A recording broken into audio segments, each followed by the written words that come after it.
sa révolte contre Dieu, Satan a entraîné un tiers des anges. Apocalypse 12, verset 4. Et parmi eux, il y a des esprits de sirènes, appelés sous divers noms selon les contrées. Les mythologies et les croyances spirituelles du monde entier reconnaissent l'existence de cette créature. Il est donc important de faire de la lumière sur ces pratiques. Nous recevons sur ce plateau le révérend Francis Pina pour la pratique. Pasteur Francis, bonjour. Avant d'aller plus loin, commençons par le commencement. Quand on parle des esprits de sirène, à quoi fait-on allusion? Quand on parle des esprits de sirène, on fait allusion aux esprits des eaux. Mais quand on dit esprit, entendons très bien qu'il s'agit ici des forces que Dieu avait créées dès le commencement et qui, pour certaines, sont restées attachées à Dieu dans la fidélité et d'autres ont été infidèles à Dieu, ont été finalement chassés du ciel. Ils ont donc formé un groupe qu'on appelle le groupe des démons ou des esprits méchants et qui ont donc essaimé partout sur la terre et dans les milieux où vivent donc les hommes. Il y en a qui ont occupé les eaux, il y en a qui ont occupé les forêts, il y en a qui ont occupé les plaines, il y en a qui ont occupé les milieux urbains, là où vivent donc naturellement les humains. Et nous savons en général que ces esprits ont plusieurs appellations, entre autres Mamiwata, reine des côtes, etc. Est-ce que la Bible est assez bavarde là-dessus? La Bible parle des esprits de façon générale, mais la Bible ne s'arrête pas très particulièrement sur un esprit donné pour donner des détails à ce sujet. Et donc, en général, nous découvrons qu'il s'agit d'un esprit méchant, un esprit mauvais, lorsque nous voyons les émanations, sinon les manifestations de cet esprit lorsqu'il a possédé un individu. Et c'est sur le terrain que nous découvrons que cet esprit est un esprit mauvais parce qu'il tourmente la vie de l'individu qu'il a possédé. Parce qu'en fait, le mot démon signifie tourmenteur. Donc, c'est un esprit qui vient pour vous tourmenter. Il peut vous tourmenter physiquement, il peut vous tourmenter spirituellement, il peut vous tourmenter psychiquement, il peut vous tourmenter moralement, et ainsi de suite. Donc, tout ce qui compte, c'est que lorsqu'il s'agit d'un esprit qui vous tourmente, il s'agit alors d'un esprit de démon, on peut encore dire un esprit méchant. Mais quand ces esprits viennent des eaux, on dit alors qu'il s'agit des esprits des eaux. Et ces esprits des eaux, on les appelle en général des sirènes. Mais notez que dans les eaux, il n'y a pas que les sirènes, il y a bien d'autres esprits. Il y a encore quoi? Il y a encore quoi, pasteur? Il y a bien d'autres esprits qui occupent les eaux, parce que les sirènes, déjà, pour commencer, ne travaillent pas seules, parce que vous avez les sirènes, mais vous avez aussi des sirènes mères. Oui, c'est-à-dire une sirène qui est maîtresse au-dessus, à la tête d'un groupe comme ça de sirènes.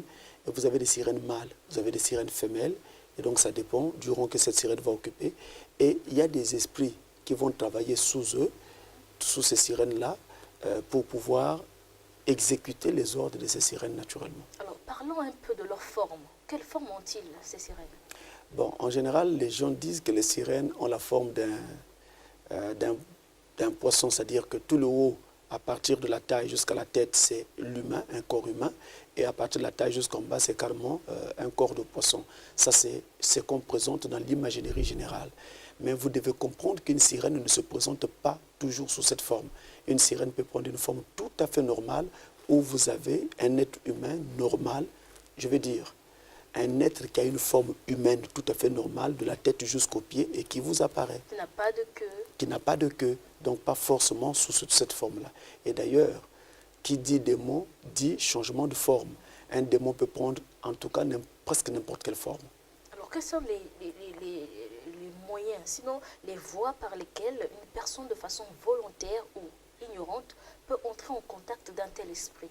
Bon, cet esprit, bon, déjà, notons que le monde des esprits est un monde qui est déjà, on va dire, fermé. C'est un monde occulte, parce qu'on ne les voit pas.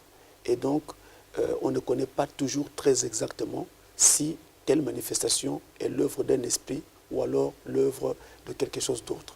Mais il y a des signaux qui peuvent nous le montrer par la révélation du Saint-Esprit lorsqu'il donne une vision ou un songe, et même également les manifestations elles-mêmes, lorsque vraiment elles sont très criardes, elles sont très parlantes et elles sont très révélatrices.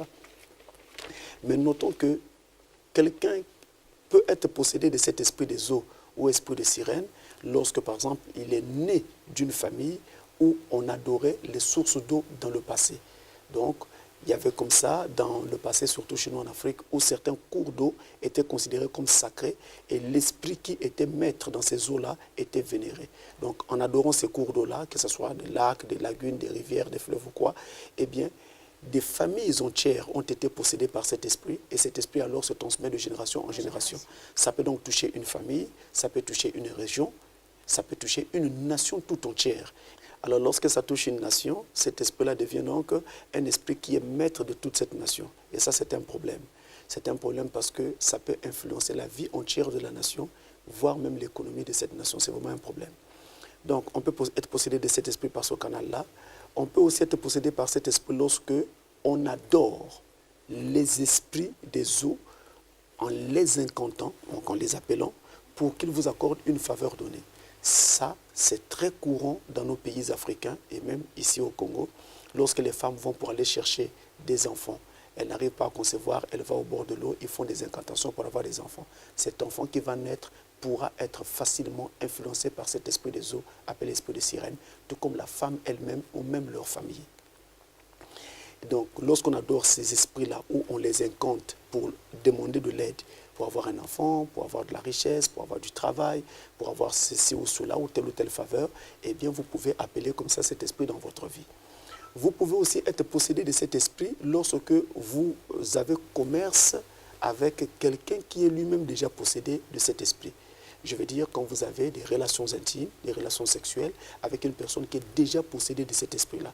La Bible dit dans 1 Corinthiens au chapitre 6 et au verset 16, « Ne savez-vous pas que celui qui s'allie à la prostituée ne forme plus qu'un seul corps avec elle ?» Donc, du coup, vous pouvez avoir cet esprit-là par cette relation que vous avez eue avec cet homme ou cette femme qui lui-même ou elle-même était déjà possédé de cet esprit. C'est très, très, très sérieux. On peut donc avoir cet esprit-là par ce canal-là. On peut aussi avoir cet esprit en regardant des films pornographiques ou alors des revues pornographiques. Parce que c'est quelque chose qui est contraire à la nature et en regardant cela, vous pouvez donc attraper cet esprit. Il y a aussi des gens qui ont attrapé ces esprits parce qu'ils ont été imprudents. Imprudents parce qu'ils se sont rendus vers des sources d'eau à des heures où il n'y avait personne. Très tôt le matin, entre 5h et 6h du matin. Très tôt, plutôt le soir, à partir de 17h, quand il n'y a plus personne sur la berge, les voilà qui vont se promener pour essayer de profiter de cette tranquillité. Tranquillité, ils l'auront peut-être, mais après, ça sera le trouble dans le cœur parce qu'un esprit aura possédé ces vies-là.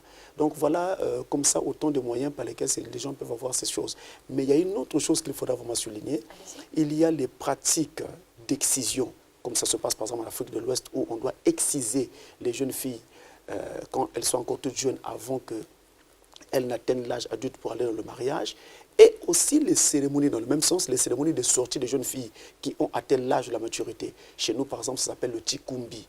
Eh bien, ces genres de pratiques-là, ces genres de rituels-là appellent ces esprits et amènent ces esprits dans la vie des pauvres gens qui ne savaient pas que là, ils sont en train de se jeter dans la gueule du loup, comme on dit. Est-ce que l'Internet peut aussi citer parmi ces moyens? Naturellement, qui dit film pornographique, images licencieuses, eh bien, l'Internet aujourd'hui est le moyen de prédilection par lequel Satan travaille pour amener les gens vers. Pasteur, nous parlons des esprits de sirène. Quels sont les symptômes ou les caractéristiques de la présence d'un esprit de sirène dans une personne? Alors, les caractéristiques sont vraiment nombreuses. Et ce sont des choses donc que les pasteurs ont rencontrées au quotidien et qui leur permettent aujourd'hui de reconnaître cet esprit lorsqu'il est manifesté quelque part dans un individu. Donc vous avez par exemple le fait de faire des rêves de natation, des rêves qui montrent que vous êtes dans l'eau, en train de nager, parfois seul ou en compagnie d'autres personnes. Vous avez le fait de rêver souvent que vous êtes en train de jouer avec des serpents. Ils montent sur vous, mais ils ne vous mordent pas. Ils montent sur vous, vous jouez avec eux. Il y a aussi, en parlant des serpents, le fait de sentir, d'avoir tout le temps l'impression d'être entouré de serpents ou de voir des serpents. Donc vous êtes en pleine journée, mais vous avez l'impression que vous êtes en train de voir des serpents, comme si un serpent était passé juste à côté, et ainsi de suite. Ça peut traduire donc une manifestation d'esprit de sirène.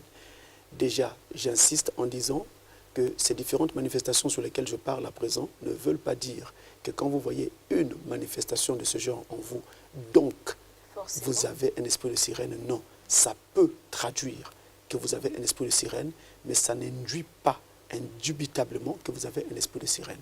Donc soyons équilibrés. Donc il y a ça. Il y a le désir, l'attrait, par exemple, l'attrait des miroirs. Vous aimez les miroirs, vous aimez les objets qui sont scintillants, comme les chaînettes, les bagues, tout ce qui brille, tout ce qui scintille. Vous aimez cela. Et les miroirs, pourquoi? Parce que le miroir, lui, par la brillance de sa surface, ça semble rappeler la surface de l'eau. C'est ça qui crée cette attirance-là. Parce que justement, c'est un esprit des eaux qui possède cette personne. Il y a un désir sexuel exacerbé, poussé. En tout cas, vous avez pratiquement envie de faire l'amour avec tout le monde. Ça ne vient pas de vous, ça vous vient de l'intérieur. Parce qu'il y a un esprit qui a possédé votre vie. Donc, vous voulez être avec tout le monde. Peu importe de qui il s'agit, pourvu que la personne vous plaise, vous allez sans aucun contrôle, sans aucun frein, sans aucune réflexion, vous vivez dans cette sorte de licence-là. Il y a aussi le fait, puisqu'on parlons de sexualité, le fait par exemple de pratiquer l'homosexualité ou toute pratique sexuelle qui est contre nature. Ça peut également traduire cet esprit. Cet esprit est également manifesté dans les personnes qui ont souvent des pensées complètement perverses et impures, toujours dans le cadre de la vie sexuelle. Donc ils entretiennent permanemment des pensées de ce genre. Ça peut traduire cet esprit-là. C'est un esprit de désordre en fait. Maintenant, cet esprit peut également se manifester dans un individu par l'intermédiaire des choses comme le goût de l'opulence. Donc il aime l'opulence, être très très bien habillé avec bagues, chaînettes, tout, des habits qui coûtent extrêmement cher, des choses de ce genre. Ces genres de choses peuvent traduire justement un esprit de sirène. Ça peut aussi se manifester chez une personne qui aime voir facilement la nudité d'autres personnes, la nudité d'autrui. Ce sont des gens, donc vous voyez, quand quelqu'un se lave à la douche, il cherche toujours à aller lorgner. Il n'est pas tranquille s'il ne fait pas ça, parce qu'il est conduit comme ça. Mais il ne s'agit pas seulement de voir la nudité d'autrui. Cette nudité peut être vue en grandeur nature, tout comme cette nudité peut être vue sur des images, donc des images pornographiques, des photos, des films. Il veut voir quelqu'un d'autre nu. Mais notons aussi qu'il y a le fait de laisser son propre corps exposé à la vue des autres, donc laisser voir certaines parties intimes de soi. Vous vous découvrez pour qu'on voit certaines de vos parties intimes. Ça peut traduire un esprit de sirène dans votre vie.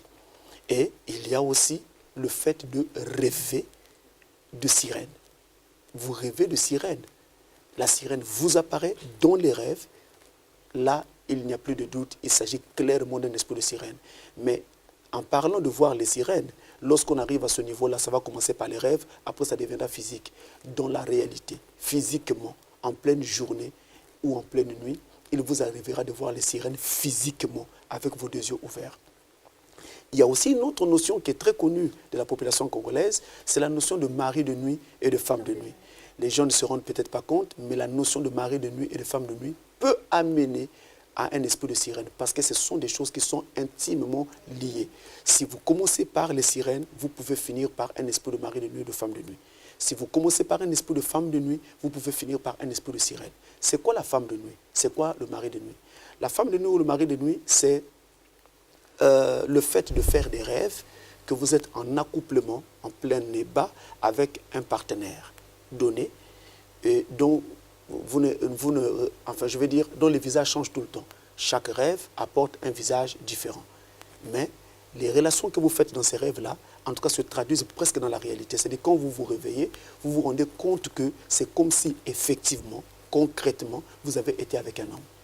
Ça traduit que vous avez clairement un esprit de mari de nuit, s'il s'agit d'une femme qui fait ce rêve-là, ou un esprit de femme de nuit, s'il s'agit d'un homme qui fait ce rêve-là.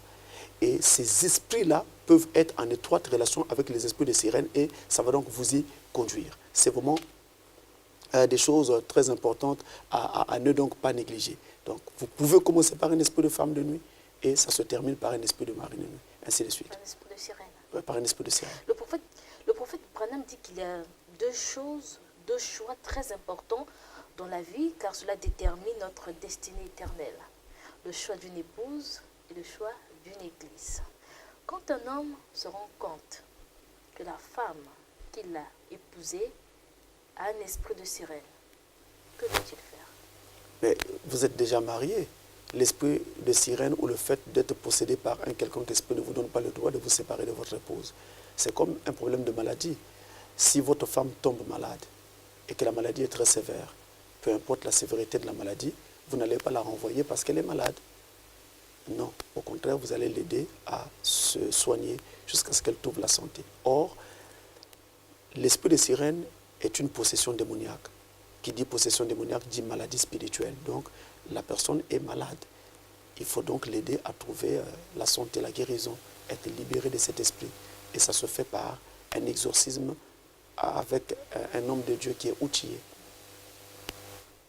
C'est comme cela que ça se passe. Pasteur, est-ce que vous pouvez aller plus profondément?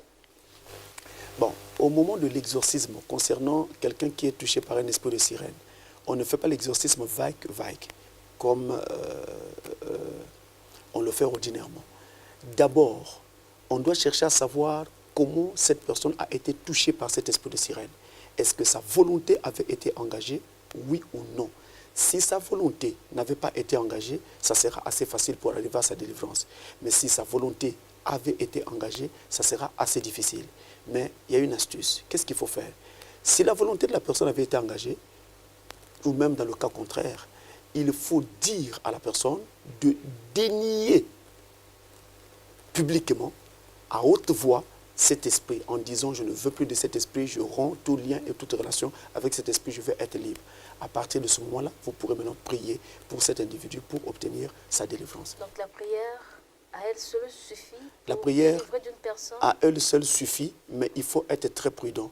Parce que le diable, lorsqu'il ne veut pas être chassé, il a des tactiques qu'il utilise. Par exemple, au moment où vous avez fait la première prière, l'individu possédé tombe et il donne l'apparence d'un mort. On appelle ça quoi? Une tactique utilisée par le diable qui consiste à faire le mort afin que vous arrêtiez la prière. Et quand la personne se réveillera, eh bien l'esprit continue tranquillement. Voilà pourquoi ce n'est pas parce que l'individu est tombé après la première prière que l'esprit est sorti. Surveillez bien, regardez gardez les yeux sur ses paupières, gardez les yeux sur les aspects que vont donner son visage et vous saurez vous rendre compte où est-ce que vous en êtes et vous saurez comment poursuivre le travail. Et d'ailleurs, dans tous les cas, il faut toujours se confier au Saint-Esprit pendant qu'on fait ça. C'est moi.